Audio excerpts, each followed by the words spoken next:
Hey, welcome to day 96. Let me adjust everything. I'm stuck.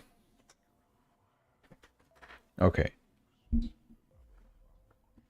So, well, Bitcoin is $88,000. That's not too bad. A bit of a correction day today. No new all-time high, which is fine. We did reach, well, so far our highest point, 93,373. We're currently 88,122, down 2.50% approximately, but everything is still perfectly fine because the uptrend still is very much in play, right? It's not in jeopardy at all. This is fine. This is to be expected almost, right? Because we've been going up just practically almost every day. Deserve to take a bit of a correction day. Today's the 14th of November, so yeah, 13th of November was the last all-time high that we reached, which is fine. Now's possibly a good time to DCA, just a little bit though, not too much, because things can dip further. How much further? Probably around down here, and I'm hoping it does that. I feel like I'm always saying this, I'm hoping that, the price dips, so I can buy more. I don't think it's going to dip that hard, or maybe it will. Maybe this is the bull trap, which is what they call it. They'll the ETS will manipulate you to, buy a lot of money over here and, to make you think, oh, obviously, like, the price is going to continue upwards, right? Like, we're expecting the price to continue doing this and reach $100,000. But that's not likely to happen if the ETFs suddenly decide to just manipulate the price and start selling, driving the price down. Okay, you can say, sure, I'll probably buy a bit more because I'm expecting price to continue upwards, but still no. What if they just continue selling and selling until maybe we reach one of these points? This would be a great time to DCA a lot, and then, we will continue eventually to reach that 100,000. I just doodled all over this chart, but I hope you understand what I'm trying to say. We can see this scenario play out if the ETFs don't sell, or maybe this is all just manipulation. We dip further down and we can see these levels again from pre-align, or even as far down as to here, because I have a lot of uptrends drawn that would maintain. It would still be considered uptrend even if we dip as low as, what is it showing me here, like 62,000, 63,000. It's highly, highly, highly unlikely though that we see those levels. So just keep that in mind. I have to undo everything, so yeah, that's all I wanted to explain. But still, like, as I was saying, everything is still perfectly normal. Yesterday, I was so tempted to take profits. I didn't. Today, we dropped our unrealized profits to 2,700. It used to be 3,100, which is fine. I do want to find other coins that I can DCA into since today is a bit of a red day. Just a little bit, as I mentioned. I don't want to put in too much because you don't want to risk too much in these cases. What is happening to my music? Whatever. Yeah, maybe a dip to 80k would be nice. I have a lot of trigger orders from here downwards on my main account. On this account, I only have 5 orders that will never be purchased. I don't think we're seeing Solana 150s again or 140s. Sui, yeah, Sui would have to dip like over 50% so we could reach one of these. So that's not going to happen for Sui. And then I have order in Bitcoin for 66,000. It didn't hit that level. I think it was close. Was it 66,295? When did I put this? October 31st. This is before the election. Before the election, we were over here. We were dipping right over here. And I put the order on, what day did I say that? October 31st. Yeah, so around here. We dipped to 66,000. Oh, look how close this was actually. 66,800. And I had my order 66,295.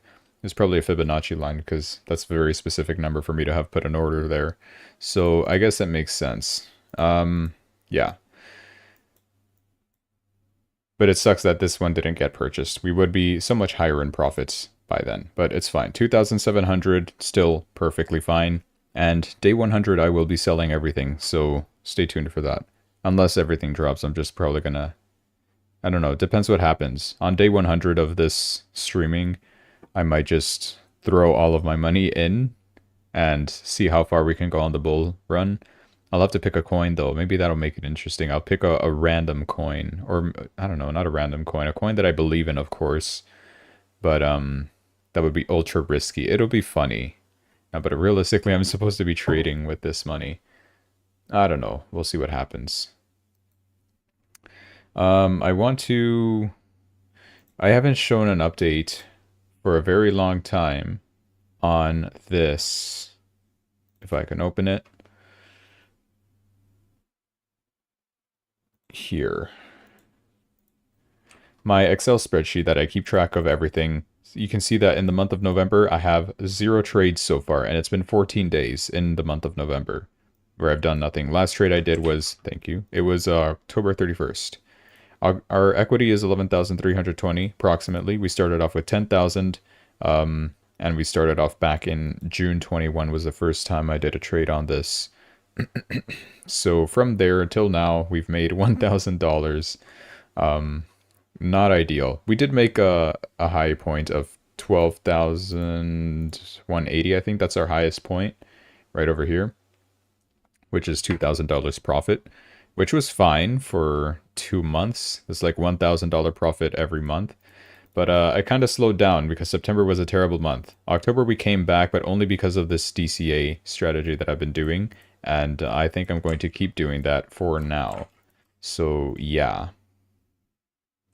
Let me just edit some stuff here. My Wi-Fi's slow. I also have this stuff drawn over here for, it was to help me with my strategy because I used to, I guess I still do have my strategy. I'm just been too lazy to actually go on with the strategy. So I don't know. Maybe I have to find some motivation to get back into it, I guess. So that's what I'm going to plan to do from now on. Where is... Okay. Yeah, not much else to say about it here. Just wanted to give an update for this. Okay. So, where are we now? Oh my gosh, we've rose so much. We've risen so much. How do we say it? Whatever. My strategy is you look at the 1 hour chart. I remember why I dislike this strategy is because it's in the evening time, and evening time it doesn't really work to do the strategy very well because there's not too much volatility involved. It's better to do it in the mornings when there is, of course, more volatility involved because that's when the US market's open and the United States is probably the best country. So that's why. Let me grab my tea. A lot of delays here. Okay, so what the strategy consists of is you look at the 1 hour chart to determine the trend. The trend is currently downwards as of 88,200 approximately. So you want to look at the 5-minute chart and see if you get a swing to the downside, which half the time as well, you're not going to get that swing that you want. You have to be patient with it. So that is one thing. But yeah, and then from there you would, of course, use the risk reward ratio. I like to do 1 to 3. You put a specific amount here, depends on what the average true range is, which measures the volatility. You put that as your stop loss, and then you go 1 to 3 and hope that the price drops like this. Because ideally, right, if the swing goes downwards, the price should continue doing this until it hits your take profit eventually. That's what the idea of the strategy is supposed to look like. But sometimes it doesn't work out that way, and you got to accept that. But yeah, right now, okay, technically there would be no entries in Bitcoin because I don't have the correct configuration set to enter a trade. Let's look at Ethereum. Let's also just observe the rest of the markets in general. Ethereum is down 4.19%. We're still above the 3,000 mark, which is solid, but I would like to see a further dip. We dipped as low as $3,030.39. You know what's crazy is on my main account, I actually have a trigger order here for a bit of a DCA position at 303030. I think that's what I put, which means that this did not purchase by 9 cents. Is that what this means? Yeah, you can see that like tiny little distance there. By 9 cents, my trigger order did not get triggered. I'm triggered. Whatever, that's fine. We have a downtrend still for Ethereum, technically in the 1 hour chart, $3,069, down 4.26%. Do we see the down configuration here? Not at the moment. We are swinging upwards. So no entries in Ethereum. That's just also, it's just harder to find entries during this time that I decided to be streaming every day, so that's why it's hard as well. Solana is down 2.63%. What do we got here? Downtrend as well. Do we have any downward swings? We do. But that occurred since over here, so this is no longer valid. We have to wait for a swing that goes against the trend first. So a swing upwards first, and then a swing downwards. That's when we would find our entry. Something like that. Right?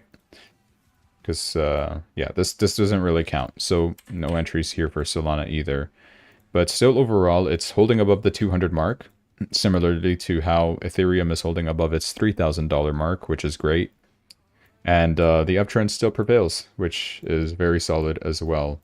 Although this is a very shorter term uptrend that we're seeing. What is this? This is from before the election. Okay. This might be relevant actually. If I draw this, I don't have my magnet enabled, so let me just enable that. Let's get a more precise reading. Yeah, we're technically testing this uptrend line at the moment. So either we're going to break it and go downwards, which I highly doubt. What's more likely, a more likely scenario is that we stay in kind of like a range before we continue upwards again. That would be the ideal scenario. And possibly a DCA entry here soon. That's what I think I'm going to do today, is some DCA entries in some of the coins, because I still got some available margin that is doing absolutely nothing. I would like to contribute to this, even if it's a loss. That's why I don't want to put in too much, because if I'm wrong and this ends up dipping a lot further down, and I've already entered a position like over here or something, I don't want this to affect the unrealized profit and loss too much, right? Because I would still have more margin available to enter another position like a little bit further down. Not here specifically, but I'm just giving you an idea. Like it could dip, I don't know, as far down as one of these uptrend lines. So that's my plan. That I'll figure out by the end of the stream, because we have a lot to get to as well today. Some news to talk about. Let's just look at SUI before we move on. Down 3.78%. $3.22. And we should be swinging downwards almost. The moving averages are about to cross toward the downside, but I think we've been in a downtrend for quite a minute now, at least in the 5-minute chart. The swings are headed downwards since 7 p.m. So no entries either here at the moment. So now we just gotta, I guess, wait. The only possibility was it Bitcoin, I think? Yeah, possible swing downwards for Bitcoin. That's where we could see an entry if we can short Bitcoin around this area. We'd have to keep our eyes peeled for that, though. All right. While we're waiting for that, let's go ahead and talk about some news, because we got some stuff to cover. First off, as the title mentions, Gary Gensler is leaving and XRP is going to the moon. That's what I didn't show. Okay, I'm getting ahead of myself. First off, there's 18 United States that are suing the Securities Exchange Commission, accusing Gary Gensler of crypto overreach. Practically, yeah, it's also the crypto firms have reportedly spent $426 million defending against the Securities Exchange Commission actions and unclear policies, because this guy has always been attacking crypto projects for his entire existence. For the entire crypto existence, I guess. This guy is as old as a fossil. And if you'll notice, XRP is pumping up today, 4%. It's reached 80 cents currently, but it reached a high of 84 cents at its peak, literally earlier today, as soon as this news kind of broke out. So good for Ripple. It's having a nice day today. And due to this as well, Gary Gensler will be resigning from the Securities Exchange very soon. Securities Exchange Commission very soon. Here is his, I guess, his resignation notice. He says, before I close, I want to say something about the SEC and its staff. It's a remarkable agency. The staff and commission are deeply mission-driven, focused on protecting investors, maintaining fair, orderly, and efficient markets, and facilitating capital formation. The lawyers, accountants, economists, policy experts, and other staff generally can make more money working somewhere else. They choose, though, to work on behalf of the public here at the Securities Exchange Commission. It's been a great honor to serve with them, doing the people's work, ensuring that our capital markets remain the best in the world. Sam and Jane Gensler, mom and dad, never worked in finance or even completed college. When they invested their savings, our family benefited from the securities market common sense rules of the road. The SEC's effective administration of well-regulated securities markets promotes trust.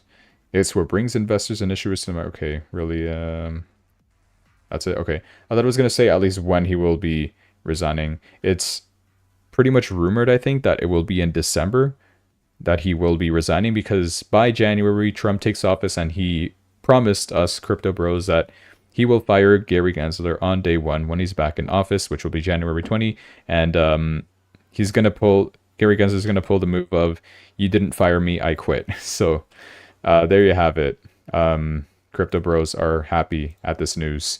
And XRP is pumping very hard. Ignore this 589 target. You'll never see that in your life. And who is going to be replacing him? Donald Trump picks Jay Clayton for chairman of Securities Exchange Commission. I have no clue who this guy is, so we're going to look him up right now. Who is...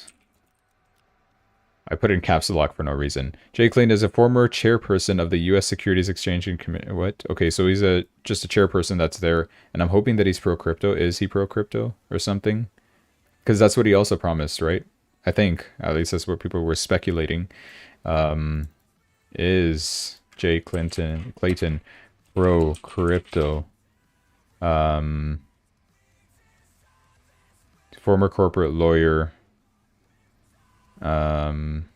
Well, maybe we don't have enough news about this. I don't know.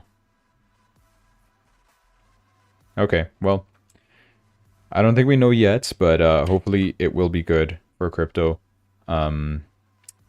It seems like it wasn't going to be that crypto mom or whatever that people were rumoring before. This other lady that was being considered to be replacing Gary Gensler. So we don't know for sure yet how this guy will work with the crypto policies, but I'm sure it'll be good, especially under a Trump administration. Trump has already mentioned he wants to make Bitcoin, the United States, he wants to make the United States the capital of Bitcoin, something like that. You get the idea. He wants Bitcoin to thrive in the United States. So that's the plan. We'll see how that turns out.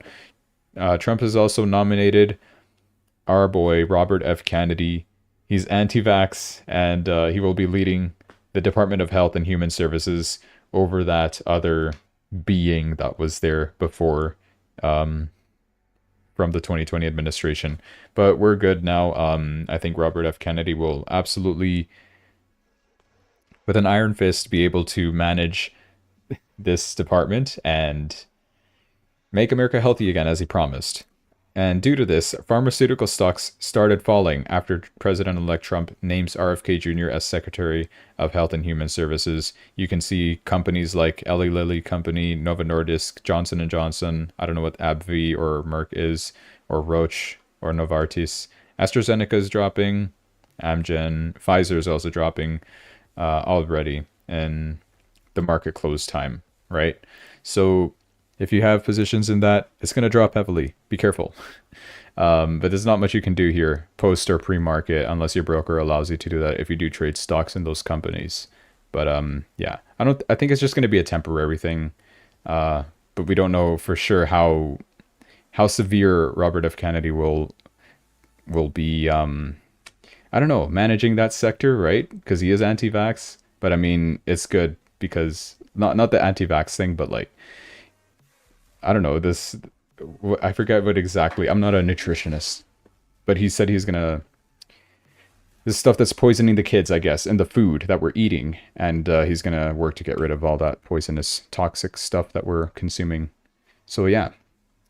Nancy Pelosi is filing for re-election as well in 2026 for her, whatever she does in office. And she's 84 years old. Keep that in mind. More than half of Americans weren't even born when Pelosi first took office in 1987, but she's still set on running again. We only like Nancy Pelosi's because she's our best insider trader. If re-elected, she'll be 86 by the end of her term, determined to stick around like she's the national debt, old, massive, and apparently here forever. That's pretty funny. After nearly 40 years in office, is Pelosi really representing America or just outlasting it? I feel like she's just leeching off free stock trades. Literally, all you got to look is at what her stock reportings are. She's like quadrupling her annual salary, even more. Like her rate of return is insane. She's got so much insider information, and she's never being held accountable for it. And things will stay that way because she's running for re-election. Moving on, we got Fed Chair Powell says that the Fed does not need to be in a hurry to reduce interest rates. If you don't know, he had a meeting today at 3 o'clock, I think. Let me check this calendar. Yeah, Fed Chair Powell's speech, he spoke today at 3 o'clock, and just nothing too crazy. But he did say that the economy is not sending any signals that we need to be in a hurry to lower the interest rates.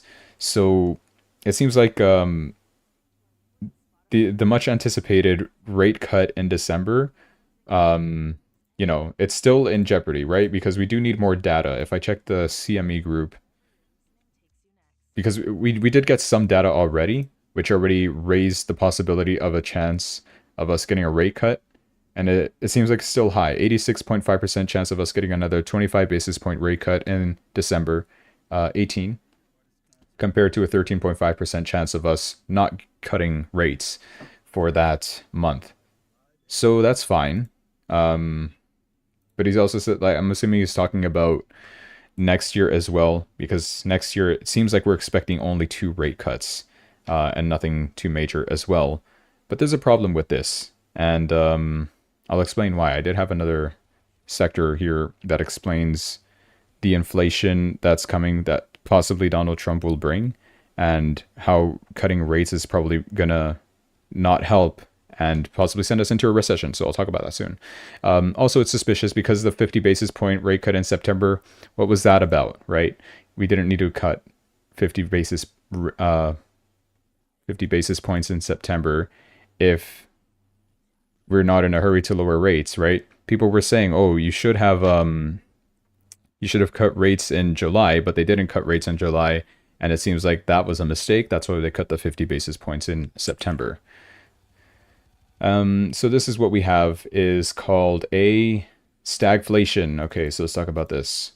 We have multiple rising inflation metrics. That's the data that we got yesterday and today. The CPI and PPI, consumer and producer inflation, they're back on the rise for the first time since September 2022.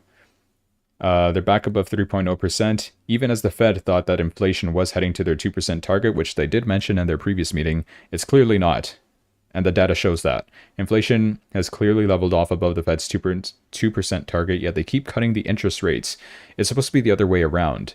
If inflation is supposed to be dropping, and then they're supposed to be cutting the interest rates on that. But if inflation is on the rise, they got to control all that money that's being printed. So they enter this restrictive phase where they cause rate hikes to kind of slow the economy down because there's too much money out there in circulation.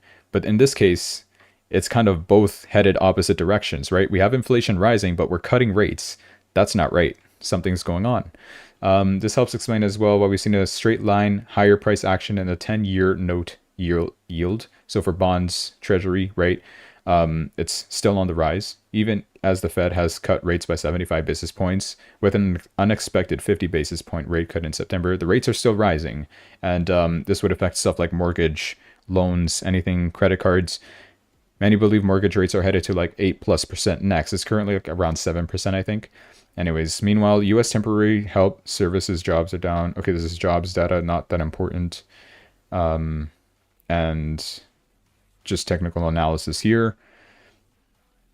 Fed Chair Powell mentioned this on May 4 of this year. He said that he doesn't see the stag or deflation when he was asked about this stagflation. That's what it's called, this whole theme of the stagflation, which is probably not the right call, because they also mentioned in 2021 that inflation is transitory. It's necessary because of COVID that was happening. They had to stimulate the economy again. But seems like there's going to be issues with that, because if you raise rates, we would head into a recession. And if you cut rates, inflation rises even further. So yeah, Seems like the Fed has got a lot to work on there, and here it just explains more about mortgage rates, what happened in the 1970s. This similar situation, 1980s was apparently really bad, but it doesn't look like we're gonna go to those levels, including unemployment rate and CPI, etc. So yeah, that's all I want to talk about. Possible stagflation is what we're entering. Moving on, politics. Javier Milei arrives in Miami to meet real Donald Trump. Why did I say real Donald Trump? You know, he met Donald Trump in not Mar-a-Lago, Miami. And that's his first foreign leader visit, meeting Trump following his victory. And he's expected to serve as a mentor for Trump and Elon Musk's government efficiency plans.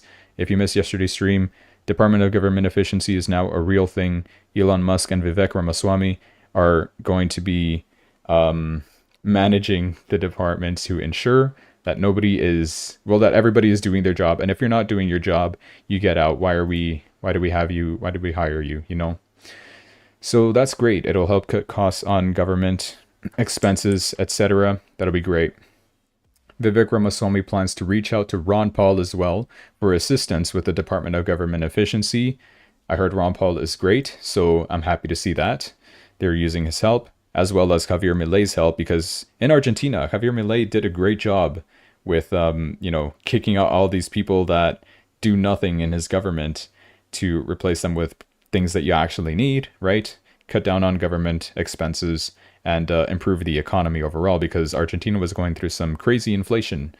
But it seems like it's kind of easing at the moment. So Javier Milei is doing a great job in Argentina, president of Argentina.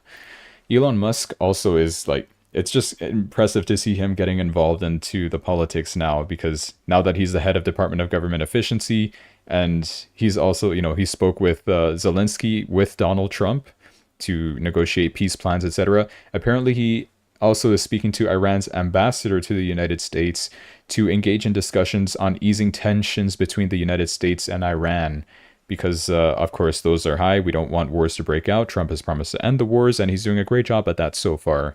That's great. I just closed the wrong tab. Anyways. Next is also, I think I mentioned this before, but yeah, Trump telling the Palestinian president that he wants to end the war in Gaza as well. All of that to alleviate tensions in the Middle East. I'm pretty sure this is causing the prices of gold. No, not gold. Yeah, well, gold and oil to drop, because there's not much tensions going on anymore. Gold, you see, has been headed downwards ever since Trump took office. And practically the same thing with crude oil. It's been coming back down after Donald Trump got elected. So that's great. Israel is also preparing a ceasefire deal in Lebanon as a gift to Donald Trump. So the problems are solving themselves, which is great to see. Ukraine also, though, this one might be a little bit scary, because if you don't know already, Donald Trump practically already laid out his peace plan for Ukraine-Russia war, where Ukraine cannot join NATO for 20 years. The Europe countries have to help Ukraine as well, because it seems like US was carrying the help in Ukraine against Russia. They said that they will demilitarize the border zone, right? And it's the Europeans' job to ensure that that area is demilitarized. So that'll be great. And I think Zelensky, of course, is not happy about this, because he enjoyed getting all those billions of dollars from President Biden. And apparently they still mentioned, against Trump's will, they're still going to be sending Zelensky billions and billions of dollars. So I don't know. He's not that happy that Trump is stepping in here, because now he doesn't get any more money. So apparently Ukraine can develop a nuclear bomb if the US aid is cut. They could develop a rudimentary nuclear bomb within months if Trump cuts US military aid, according to a document cited by the Times. Although I don't think that they will be cutting aid specifically, because they said we will still supply them with arms so that they can defend themselves in the case that Russia still decides to attack Ukraine, which there shouldn't be a need to, at least not for 20 years, because there's no fear of them joining NATO for 20 years, which makes sense, right? Anyways, the report suggests Ukraine could use plutonium from its reactors to build a bomb with technology similar to the Fat Man dropped on Nagasaki back in World War II. Experts estimate it may take 5 years to develop a full nuclear weapon and delivery system through though Ukrainian officials believe it could happen sooner, according to the Times. That's spooky. We don't want Iran to have nuke, and we don't want Ukraine to have nuke as well. I mean, okay, what's the argument for them having a nuke? They're gonna nuke a country. They're gonna nuke Russia, but Russia's like 100 times bigger than Ukraine. They're just gonna nuke them back and cause a greater war, because then, you know, NATO will get involved and it's gonna be scandalous. Probably best to not give them a nuke. Anyways, Canada news. Ontario signs a $100 million deal with Elon Musk's Starlink system. Elon Musk is already helping the United States, and it looks like he will also put his attention and focus onto Canada as well, which is great. We would like to see some help over here in Canada. Yeah. Alex Jones, today was the day of his auction. No, that was yesterday, Wednesday. And today, we got confirmation that The Onion has bought Alex Jones's InfoWars in the bankruptcy auction because of this whole Sandy Hook situation, that he had to repay them, etc. So he had to give up his InfoWars broadcast news network, whatever it is. The Onion, so now they own the InfoWars website, the social media accounts, the studio that's in Austin, Texas, all trademarks, all video archives. The Onion's first advisors will be the Gun Violence Prevention Organization, Every Town for Gun Safety. I have no idea what that sentence means, but we don't know what the price was for how much they bought it for. I would have liked to see that. And we were hoping like some rich guy would help Alex Jones out here, like Elon Musk, for example, who is friends with Alex Jones, I think. You know, just to slap them in the face, the government, I guess.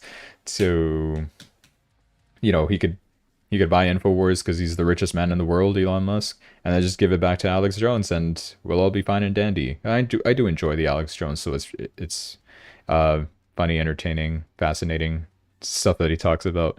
Yeah.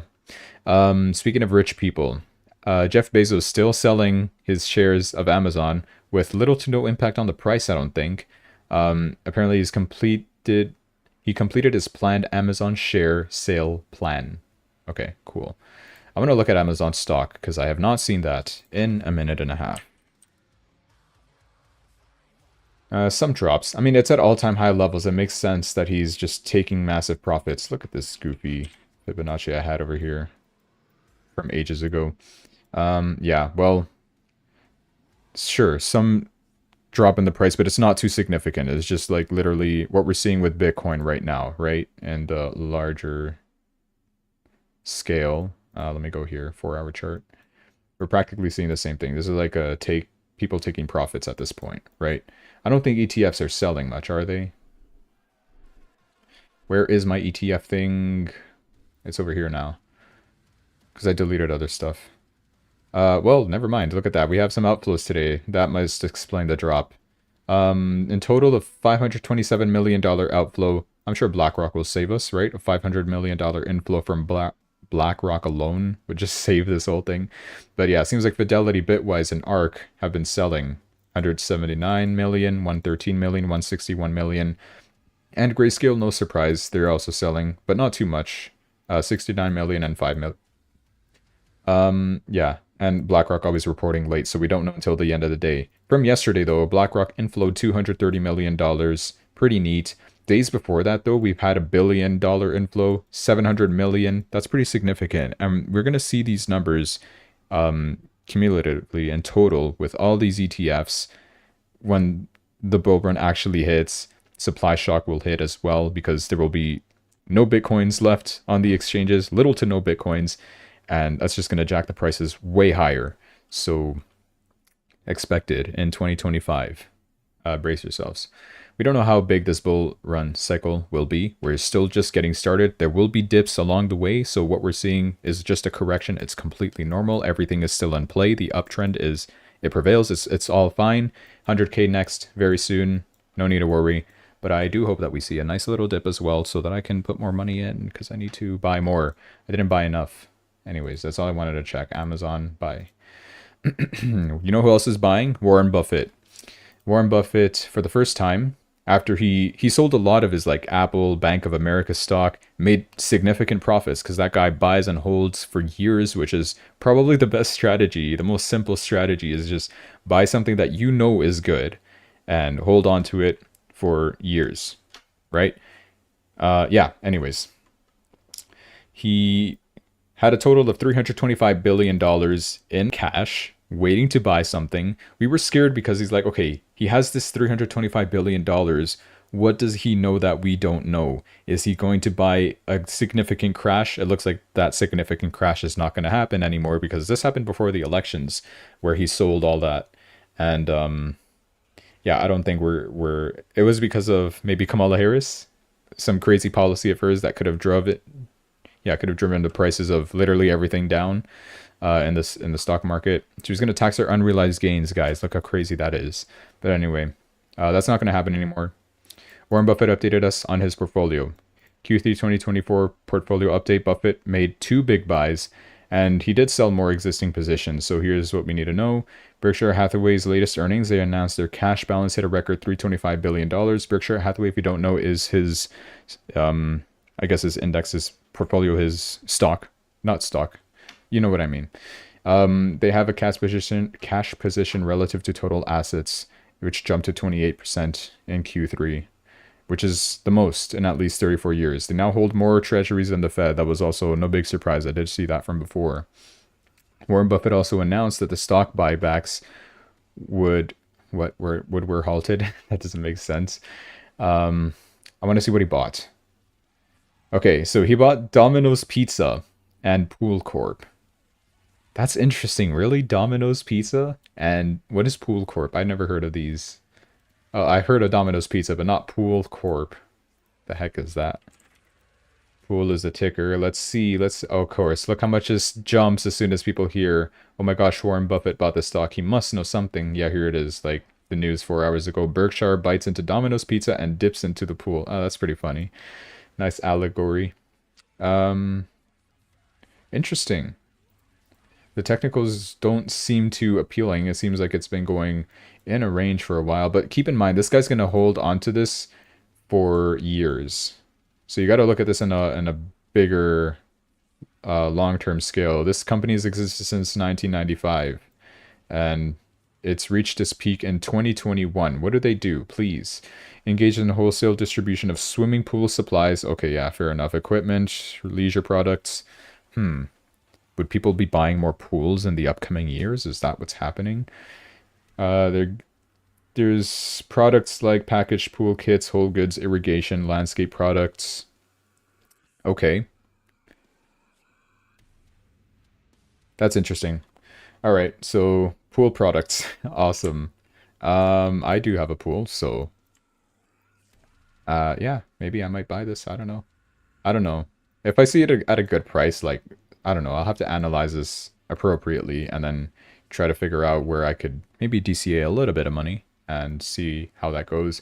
Although to hold on to something for years, I'm not that rich. Like, I need money quick, so that's why I invest in crypto. And crypto is like the biggest way, the best way, and the most riskiest way, of course, to get money, to grow your money faster compared to, like, if you compare it to just like the index funds, the S&P 500, NASDAQ, sure, those do give you some good rate of returns, like 10%, 20% a year. Crypto, though, like, on average, Bitcoin, it gives you like 150% rate of return annually, on average, ever since its inception. So it should tell you something. And he also bought, anyways, Domino's Pizza, DPZ, is that what it is? Yes. Interesting as well. I'm looking at this in a weekly chart. It's in the 4-hour, you can see in the 4-hour chart, look how much it's risen ever since people find out that this guy bought Domino's Pizza. Why Domino's Pizza? Why not, what other pizza companies are in the stock market? Pizza Nova, Pizza, those are Canadian. What is American? Papa John's, I guess. Domino's Pizza engages. Okay, I know what Domino's Pizza is. What am I doing? The technicals do show buy. The price target is 481. It's currently costing 435. Max target is 559 for Domino's Pizza in 1 year. Or it could also dip as low as 370. If you're willing to take that risk from this source, trust me, bro, go for it. Not financial advice. There you go. So that's what Warren Buffett's purchased. What else do we got?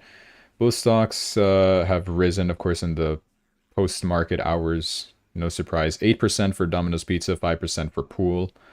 Buffett clearly thinks that these companies are undervalued. Okay, there you go. It's an interesting purchase because they also own Dairy Queen. He's bullish on the fast food industry. That's interesting. I did hear some reports about like McDonald's having like record low sales or something crazy. They also had like a bit of drama going on in McDonald's because of E. coli breakout, especially at the same time when Donald Trump was doing his McDonald's work for his campaign. That was just coincidence, though. It had nothing to do. It was a different place. On the other hand, he reduced holdings of other stocks. It was previously reported he did sell Apple, so we do know that. There was more sales that he sold Ulta. I don't know what Ulta is. Bank of America, Sirius XM, and New Holdings. Interesting. We do have a member of Congress who actually purchased New Holdings, which is some Brazilian bank, I think. Here's the whole list. Heiko, Domino's Pizza, and Pool was purchased, and he sold Capital One, sucks, New Holdings, SiriusXM, Bank of America, Apple, Charter Communications, Ulta Beauty, SiriusXM again, Liberty, and Floor & Decker Holdings. Okay. Man, this guy buys a lot. I mean, he's the richest man in the world, of course. Seems the major reason behind Buffett's recent profit taking is his view that higher taxes are likely. Higher taxes. Maybe under Kamala? Why under Trump? Trump said he would reduce taxes. Anyways, the national debt continues to skyrocket at an unprecedented rate. Buffett says someone has to pay for it. Well, yeah, Bitcoin will, maybe. There was that bill that was proposed, remember? Where some congressperson said, hey, I'm going to pass this bill and the United States government should buy 200,000 Bitcoins every year for 5 years, which means 1 million Bitcoin in 5 years. Plus the 200,000 that they already have from Silk Road seized assets. That would make the United States have more than Satoshi, more than BlackRock, 1,200,000. Yeah, 1,200,000 Bitcoins. And the national debt is what, 35 trillion? I want to do the math here. What is 35 trillion? Oh my gosh. I don't know how many zeros in a trillion. Okay, that's 1,000, million, billion, trillion. Bitcoin's price would have to reach $29 million per Bitcoin. If the United States had that amount of Bitcoin, they would be able to pay off the national debt. If the national debt does not continue higher than the 35 trillion that it currently is at the moment, if it even is 35 trillion, I could be wrong, but hey, that's just an idea. $30 million per Bitcoin to pay off the national debt. Cool. It seems the major reason behind it, I already read that. As of Q3 here, Warren Buffett's top 5 holdings. He still holds a lot of Apple, AXP as well, Bank of America, Coca-Cola as well, and Chevron, I think this is. And here's a whole list of all that. Warren Buffett will be considering implications of election and Fed. We expect to see the swings in stocks, trading, blah, blah, blah, technical analysis, and that's all. Cool. Warren Buffett is doing crazy stuff there. As I was mentioning before, as Trump is in office, things are healing themselves. Is this a real Elon Musk? Why does he have a blue check mark? Unless you lock up career criminals, you have nonstop crime. That's facts. Anyways, what's happening is that in Seattle, finally, they're arresting the shoplifters and other petty criminals in jail for the first time in 4 years. Surprise? Well, remember that rule that it was under Kamala Harris's administration, well, Biden-Harris administration, where they posted like a sign like, if you steal, you can shoplift in this store and you won't get arrested for items stolen value less than $2,000, I think it was. I think that was in California, something crazy like that. Something, if you rob a store and what you robbed is less than $2,000, we're not even going to bother trying to arrest you. Like, what? Anything robbed, even if it's like the most insignificant item, you're robbing a store. Like, come on. They should be arrested regardless. Well, that finally is getting fixed automatically. Let's also talk about our new border czar. I love this guy. Homan. Tom Homan, I think his name. a stupid question was asked. Are you planning on deporting American citizens? Okay, he said no. We will prioritize public safety threats and national security threats. If you are in the country illegally, you shouldn't be feeling comfortable. Furthermore, he added, yes, Tom Homan said that they are going to use United States special operations to wipe cartels off the face of the earth. So he's combating illegal immigrants and drug cartels because, the illegal animals is what he calls them, coming across the border. 31% of women that make their journey get raped by criminal cartels. Children get raped. I've talked to little girls just as young as 9 that have been raped multiple times. Yeah, it gets crazy. I think I shared this before, that the cartels are animals and why President Trump's going to take them off the face of the earth. Trump will use them, the full might of the United States special operations, to take them out, which is the way it should be. We should be combating this kind of stuff because it's unacceptable in the country, and this guy's going to get the job done. Charlie Kirk adds to this, saying that Tom Homan announces he will begin also workplace immigration raids. So, of course, that's typically where the immigrants are working, because it's cheap labor, the way that most big company CEOs see that. Even JD Vance explained that when he was on the Joe Rogan podcast. Like, he spoke with some CEO of some companies, like, I kind of don't want you guys deporting, like, the illegal aliens or anything, because it's just cheap labor. And he just admits to that, right? Something that you should not do. Anyways, if you are illegal, get out of the country now. Save us time and energy. Oh yeah, whatever. It's just for illegal immigrants.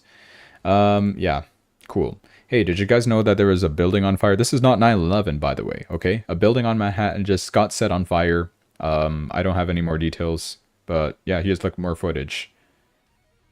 It's just on fire. It's spooky though, because like, I don't know, I feel like we all have that PTSD from 9/11 or something. Buildings on fire in Manhattan. Anyways, in other news, one of India's most wanted terrorists, Arshdeep Singh Gill, was arrested on gun charges in Canada. Guys, what is a most wanted Indian terrorist doing in Canada? That's how bad the immigration system is here. We also let former ISIS members into the country. In Toronto, they got arrested because they were planning to commit some terror attack. And I mean, they eventually got caught, thankfully, before they did anything. But like, why didn't we do any background checks on these people? It seems like, who are we even letting into the country? I think, of course, 80% of the country, or I think it's 60% of the Canadian population, agrees that immigrants are starting to kind of become a problem here. Not just like with crime or whatever, that's whatever. It's also just in, the jobs and the cost of living, the housing crisis that we have. It's getting crazy, so Canada needs to get fixed very soon. Vice President-elect JD Vance said that he has genuine concerns that Britain will be the first Islamist nation to have nuclear weapons. That's pretty funny. Because the joke, I guess, here, it's not really even a joke. It's like actually happening. There's a lot of Muslim people that are in Britain now, and we've seen like videos of all that, like all these protests and everything, where it's just getting a bit too crazy in Europe in general, actually. Yeah, I don't know. Something's got to be done with Europe as well. The left, I feel like, is... I just don't want to put the blame on the left, really, but it kind of is the left. It's the immigration policies literally everywhere. It's not just in Canada, it's also Europe. Canada and Europe are currently suffering. America will make a big change, and a lot of the right conservative leaders, if elected, will have to do the same to kind of fix the country, I guess, because it's going a bit crazy, spiraling out of control. I mean, look at this. This is Remembrance Day, by the way, in Brampton. This happened in Brampton, where they were just robbing a jewelry store in broad daylight, by the way. Can you turn this off? Thank you. Look at this. They're just breaking the windows, walking in, and just robbing jewelry like it's no big deal. So, yeah, we got to get him out. Doug Ford is also putting a bit of a weird statement out there. He says that Canada and the US should abandon Mexico and just negotiate a bilateral free trade agreement instead of like didn't it used to be called North America Free Trade Agreement, NAFTA? I think that's no longer a thing, but there's still free trade between Canada, US, and Mexico, I think. But now, Doug Ford, this is the premier of Ontario, the province in Canada. He said that Mexico has allowed itself to become a backdoor for Chinese cars, auto parts, and other products into Canadian and American markets, which is true. Mexico does not have those same tariffs that, you know, the northern part of America does, right?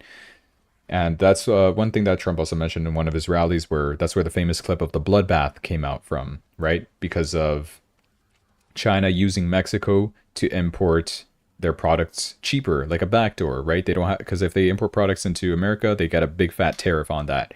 And to avoid that, they'll just send it through Mexico instead. And Mexico, you can send it to the United States, no problem. So he's calling for an end to that, putting Canadian American workers' livelihoods at risk. They shouldn't have a seat at the table. We must prioritize the closest economic partnership on earth by directly negotiating a bilateral US-Canada free trade agreement.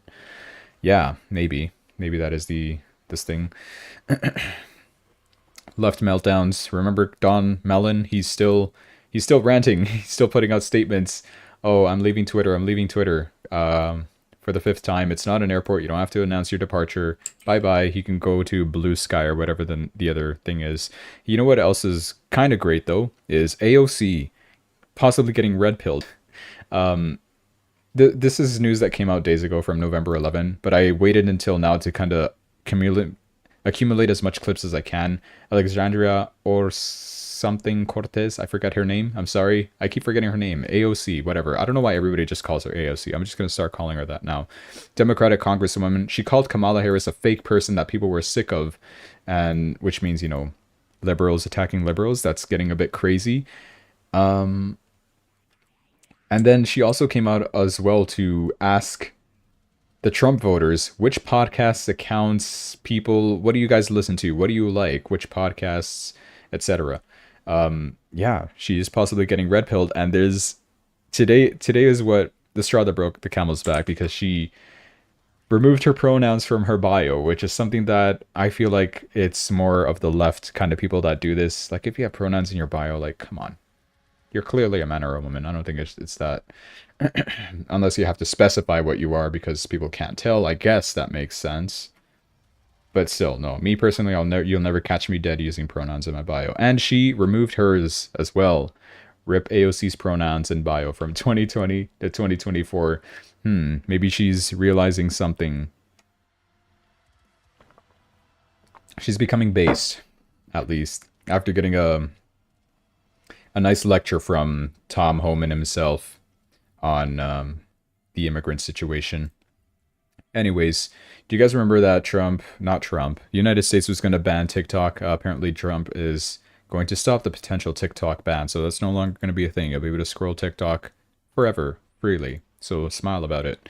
Did you guys know as well that, okay, we already knew this, right? Kamala Harris wasted $20 million to get endorsements, $5 million paid to Megan Thee Stallion to come twerk on stage, $3 million to Lizzo. Is that a charity organization or something? I forget.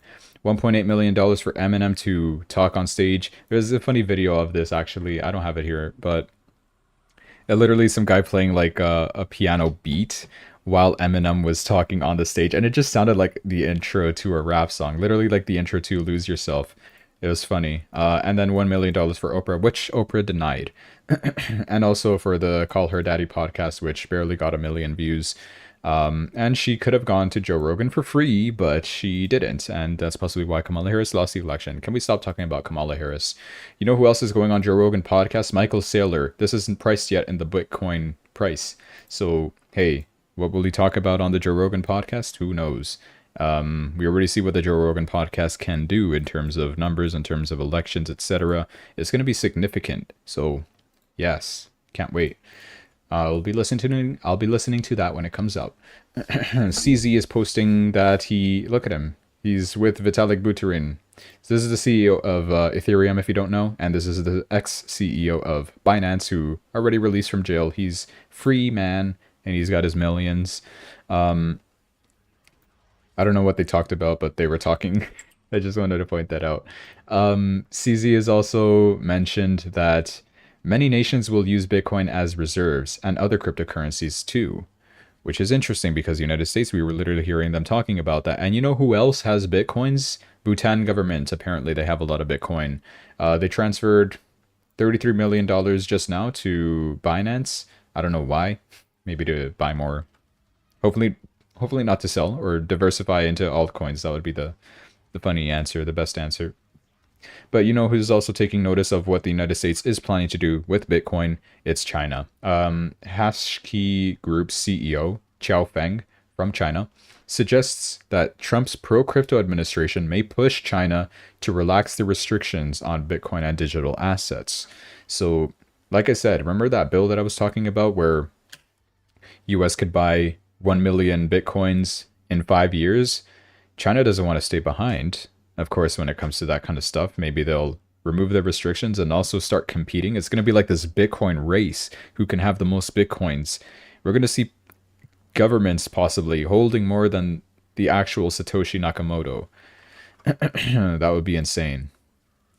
Some fun news. Did you guys know that Warner Bros. Is selling 10 functional Batmobiles replicas for $3 million each?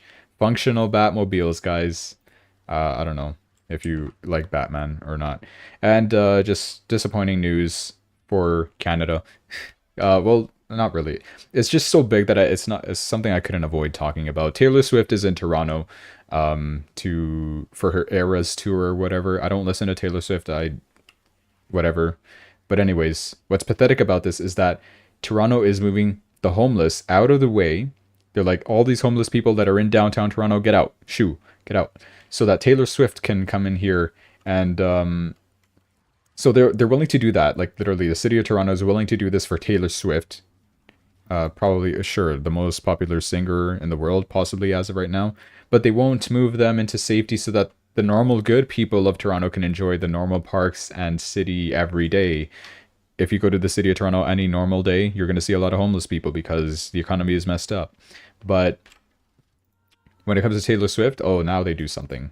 They get rid of the homeless people that are in the way at that point.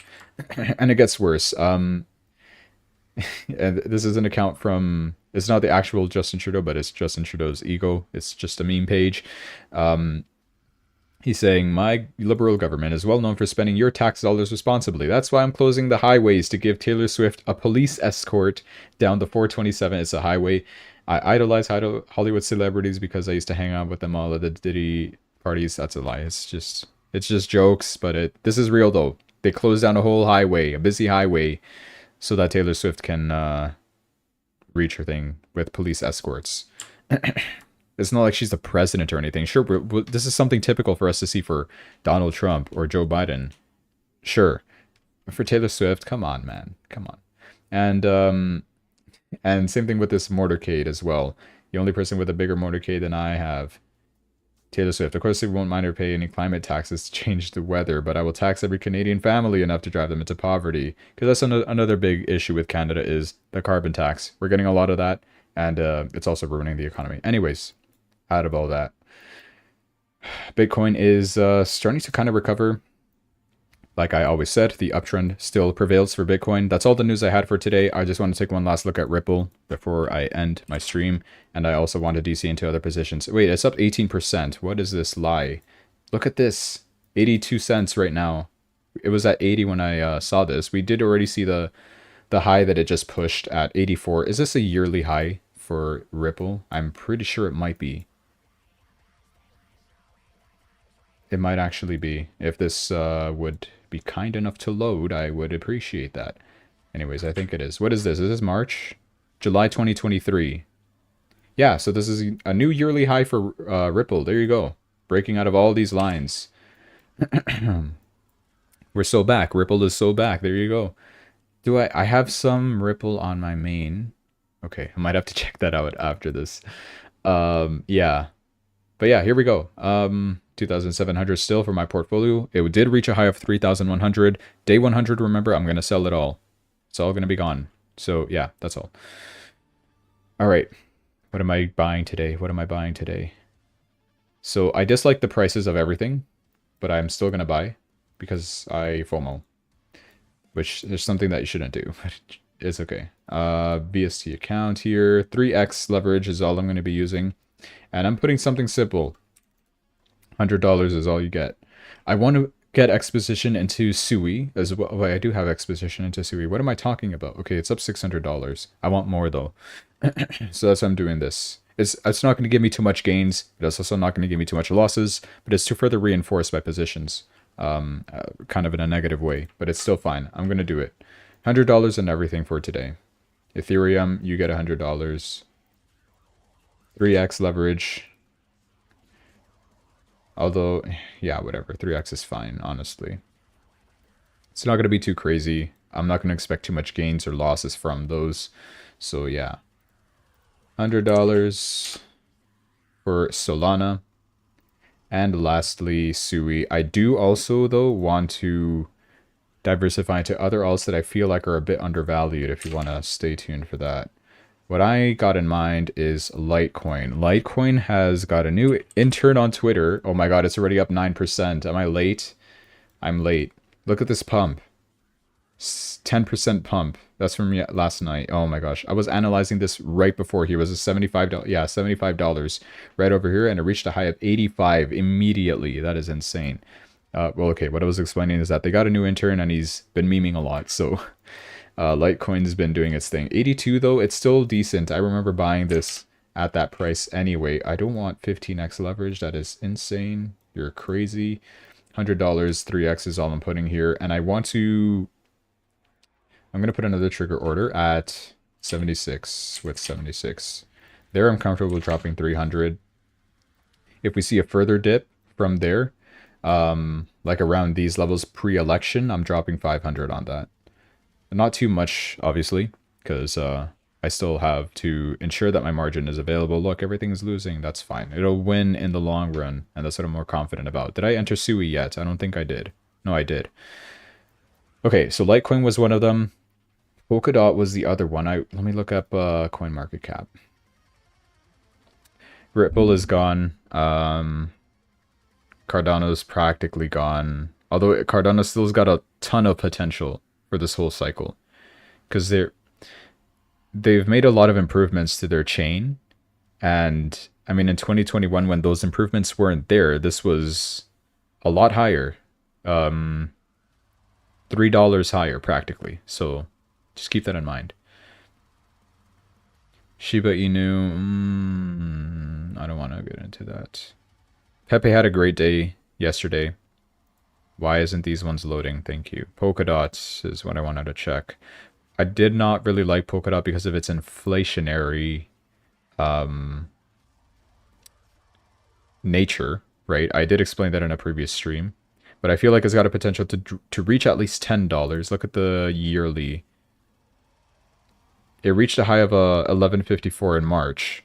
I'm confident we can see at least that level again, and I'll be comfortable with taking profits around that kind of zone. Because it got here without like without the rate cuts that we're currently seeing. Bitcoin dominance will be decreasing soon. Alt season will be coming soon. 2025 will be a great year for crypto. I'm confident this will continue going up. $4.80 sounds like a steal to me. I'm going for Polkadot and another entry. The question is, how much volume will I be operating? Possibly, I'm comfortable with 300 here. 500 if we see down here. There you go. That's what I'm dropping. 500. No, I lied. 300, sorry. At 3x leverage. There we go. All right. That's all I'm DCAing into today. I don't want to go too crazy on these prices, but yes. All right. Perfect. Thanks, guys, for watching. I've been streaming for an hour. An hour. Wow. I need to drink tea.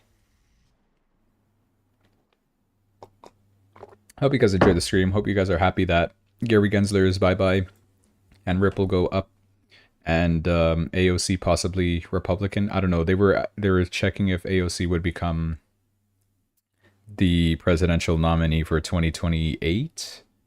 And it's technically going to be AOC versus JD Vance. US elections 2028, possibly, if we ever get to that point. My general view on Bitcoin, nothing's stopping it. No wars, no negative FUD.